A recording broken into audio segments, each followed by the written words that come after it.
ഫാമിലുള്ള പുളിമരത്തിൽ നിന്നും പുളികൾ പറിച്ചെടുക്കുന്നതാണ് ഇന്നത്തെ വീഡിയോയിൽ നിങ്ങളെ കാണിക്കുന്നത്. നമ്മൾ ആദ്യം പുളികൾ പെറുക്കിയെടുക്കുന്നതിന്റെ വീഡിയോ കാണിച്ചിരുന്നു. ഇപ്പോൾ ഉള്ളത് ഈ മരത്തിൽ നിന്നും പറിച്ചെടുക്കുന്നതാണ്. ഏകദേശം നല്ല പഴുത്തിട്ടുണ്ട് പുളികളെല്ലാം, അത് പറിച്ചെടുക്കുകയാണ്. പുളികൾ പറിച്ചെടുക്കുന്നതിന് മുന്നേ ആദ്യം ഇതുപോലെ ഷീറ്റ് ഒന്ന് വിരിച്ചു വെക്കണം. മുകളിൽ നിന്ന് പറിച്ചിടുന്നത് ഈ ഷീറ്റിലോട്ട് വീണ് കിട്ടാനാണ്. എന്നാലും ബാക്കി കുറച്ചൊക്കെ നിലത്ത് വീണു പോകും. ഇതുപോലെ 2 ഷീറ്റുകൾ വിരിച്ചു വെക്കുന്നുണ്ട്. ഇതിലേക്കാണ് മുകളിൽ കയറി പുളികൾ പറിച്ചിടേണ്ടത്. ഷീറ്റ് വിരിക്കാത്ത ഭാഗമൊക്കെ ഉമ്മ ചൂട് ഉപയോഗിച്ച് അടിച്ച് വൃത്തിയാക്കുന്നുണ്ട്. താഴെ വീണാൽ പെട്ടെന്ന് പെറുക്കിയെടുക്കാനാണ് ഇങ്ങനെ ചെയ്യുന്നത്. കുലുക്കുന്ന സമയത്ത് പുളികൾ എല്ലാ സൈഡിലോട്ടും ഒരേപോലെ വീഴും. അതൊക്കെ കാണാനും അതുപോലെ പെട്ടെന്ന് പെറുക്കിയെടുക്കാനുമാണ് ഇതുപോലെ ചെയ്യുന്നത്. ഈ കുലുക്കിയെടുക്കാനായി മരത്തിൽ കയറുന്നത് എൻ്റെ കൂട്ടുകാരൻ നിതിനാണ് നമ്മുടെ ഫാമിലെ നെല്ലിക്കയും അതുപോലെ തന്നെ മാങ്ങയും പുളിയൊക്കെ പറിച്ചു തരാനൊക്കെ മരത്തിൽ കയറുന്നത്. താഴെ ഭാഗത്ത് പിടുത്തമില്ലാത്തതുകൊണ്ട് നമ്മൾ താഴ്ന്ന് കയറുന്നത് കോണി ഉപയോഗിച്ചാണ്. 2 മരമാണ് ഫാമിലുണ്ടായിരുന്നത്. ഒരു മരത്തിലെല്ലാം താഴെ വീണ് ഞങ്ങൾ പെറുക്കിയെടുത്തു കഴിഞ്ഞു. ഈ മരത്തിലുള്ള പുളികൾ പെട്ടെന്ന് അങ്ങനെ താഴെ വീഴാറില്ല. നമ്മൾ കുലുക്കി തന്നെ അല്ലെങ്കിൽ പറിച്ചു തന്നെ എടുക്കണം. അതുകൊണ്ടാണ് ഇപ്പോൾ മുകളിൽ കയറി പറിച്ചെടുക്കുന്നത്.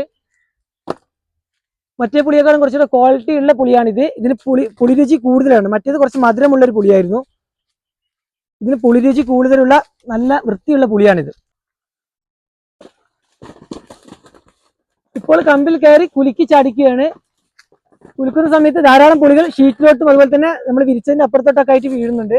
നിതിൻ മരത്തിൽ കയറാൻ നല്ല എക്സ്പീരിയൻസ് ഉള്ള ആളാണ്. അതുകൊണ്ട് തന്നെ നല്ല എൻഡിലൊക്കെ പോയിട്ട് അവൻ ധാരാളം പുളികൾ കുലുക്കി ചാടിക്കുന്നുണ്ട്. വേനൽ മഴ കിട്ടുന്നതിന് മുന്നേ തന്നെ പുളികൾ പറിച്ചെടുക്കണം. ഇതിന്റെ തൊണ്ടുകളിലെല്ലാം വെള്ളം ഇറങ്ങി പൂപ്പൽ സംഭവിക്കും. അതുകൊണ്ട് വേനൽ മഴ കിട്ടുന്നതിന് മുന്നേ തന്നെ പുളികളെല്ലാം പറിച്ചെടുക്കുകയാണ്. മഴ കിട്ടിയതിനു ശേഷം പറിച്ചെടുക്കുകയാണെങ്കിൽ തൊണ്ടിലൂടെയൊക്കെ വെള്ളം ഇറങ്ങി പോകും ധാരാളം.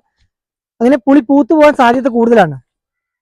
പകൽ സമയം നല്ല വെയിലും ചൂടുമായതിനാൽ ഇപ്പൊ വൈകിട്ടാണ് പുളികൾ പറിക്കുന്നത്. പുളിമരത്തിൽ കയറാനൊക്കെ പകൽ സമയം നല്ല ചൂടാണ്. അതുകൊണ്ട് ഇപ്പൊ വെയിൽ നാറിയതിനു ശേഷമാണ് പുളികൾ പറിച്ചെടുക്കുന്നത്. ഷീറ്റ് വിരിച്ചതിനെല്ലാം ലാസ്റ്റ് നമ്മൾ ഒരുമിച്ച് കൂട്ടിയെടുക്കുകയാണ് ചെയ്യുന്നത്. ഇപ്പോൾ നമ്മൾ അതിന് പുറത്ത് വീണതൊക്കെ ഇരുടാവുന്നതിന് മുന്നേ പെറുക്കിയെടുക്കുകയാണ്. പുറത്തൊക്കെ കുറച്ച് കളകളൊക്കെ ഉണ്ട്. അതിന്റെ ഉള്ളിലൊക്കെയാണ് പുളികൾ വന്ന് വീണിട്ടുള്ളത്. അപ്പൊ അതൊക്കെ പെട്ടെന്ന് തന്നെ ഞാൻ ഉമ്മി പെറുക്കിയെടുക്കുകയാണ്.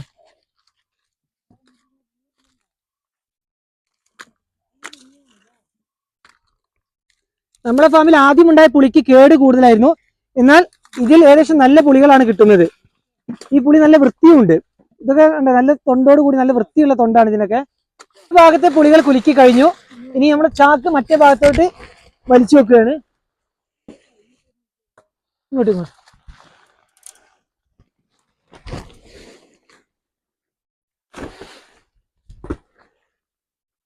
ചാക്ക് വിരിച്ച ഭാഗത്തോട്ടാണ് പുളികൾ കുലുക്കുന്നത്. ചാക്കിലും കുറച്ചൊക്കെ പുറത്തോട്ടായിട്ട് വീഴുന്നുണ്ട്. എന്നാൽ നമ്മളിവിടെ അടിച്ചു വാരിയത് കൊണ്ട് പുളികളെല്ലാം ഈ ഭാഗത്ത് വീഴുന്നൊക്കെ കാണാൻ സാധിക്കുന്നുണ്ട്. എല്ലാം അടിച്ചു വാരിയത് കൊണ്ട് താഴെ വീണൊക്കെ പെട്ടെന്ന് കാണാനും പെറുക്കിയെടുക്കാനൊക്കെ സാധിക്കുന്നുണ്ട്. എന്നാലും ചില പുളികളൊക്കെ കേടുണ്ട്.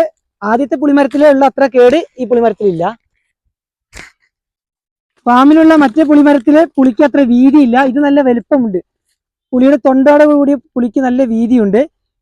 പിന്നെ ഒരു പ്രത്യേകത, ഒരു വെള്ളത്തോടാണ് ഇതിനുള്ളത്. മറ്റേതൊക്കെ നമ്മളൊരു റെഡ്, ഇതുപോലെ ബ്രൗൺ റെഡ് ആയിട്ടുള്ളൊരു തോടാണ്. ഈ പുളിയുടെ ശേഷം ആ നിറമുണ്ട്. എന്നാൽ കൂടുതലായിട്ടൊരു വൈറ്റ് കളർന്നിട്ടുള്ള തൊണ്ടാണ് ഈ പുളിക്കുള്ളത്. പുളി നല്ല വലുപ്പമുണ്ട്.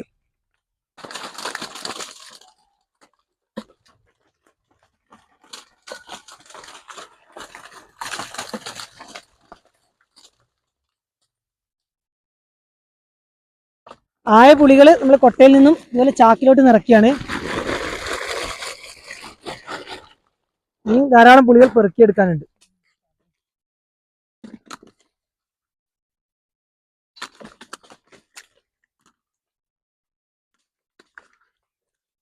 പെറുക്കിയെടുത്ത പുളികളെല്ലാം ഉണക്കി നമ്മൾ കൊടുത്തു കഴിഞ്ഞു. ഇനി ഈ പുളികൾ ഉണക്കിയിട്ട് കുറെ ആളുകൾ നമുക്ക് ഓർഡർ തന്നിട്ടുണ്ട് ഉണക്കിയ പുളിക്ക്. അപ്പം ഇതുകൂടെ ഇനി ക്ലിയർ ആക്കിയിട്ട് വേണം അവർക്കൊക്കെ കൊടുക്കാൻ. ഏകദേശം എല്ലാ പുളികളും പെറുക്കി കഴിഞ്ഞിട്ടുണ്ട്. അപ്പൊ നമ്മൾ ചാക്കിലാക്കിയിട്ട് ഇത് ഉണക്കാനുള്ള സ്ഥലത്തോട്ട് കൊണ്ടുപോവാണ്.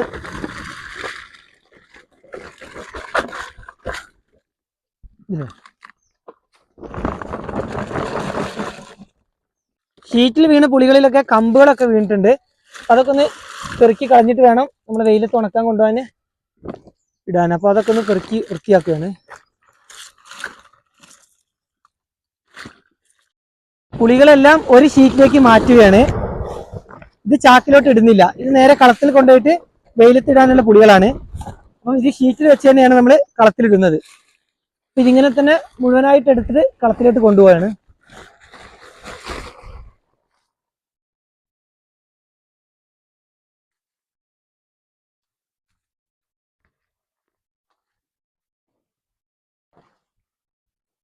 കളത്തിലെത്തിച്ചിട്ടുണ്ട്.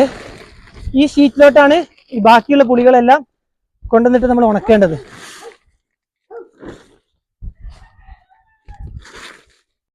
എല്ലാ പുളികളും ഈ ഷീറ്റിൽ കൊടുന്നിടുകയാണ്.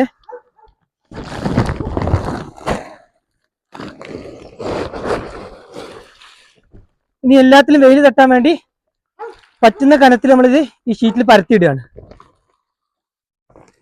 നല്ല വെയിലായതുകൊണ്ട് ഏകദേശം ഒരു വെയിൽ കിട്ടിയാൽ മതി. തൊണ്ടിൽ നിന്ന് നല്ല രീതിയിൽ അടർന്നു വരാനാണ് ഇതുപോലെ ഒന്ന് വെയിൽ തട്ടിക്കുന്നത്. ഈ പുളികളെല്ലാം തൊണ്ടിൽ നിന്നും വേർപെടുത്തി വീണ്ടും ഉണക്കിയിട്ടാണ് ഞങ്ങൾ വിൽപ്പന നടത്തുന്നത്.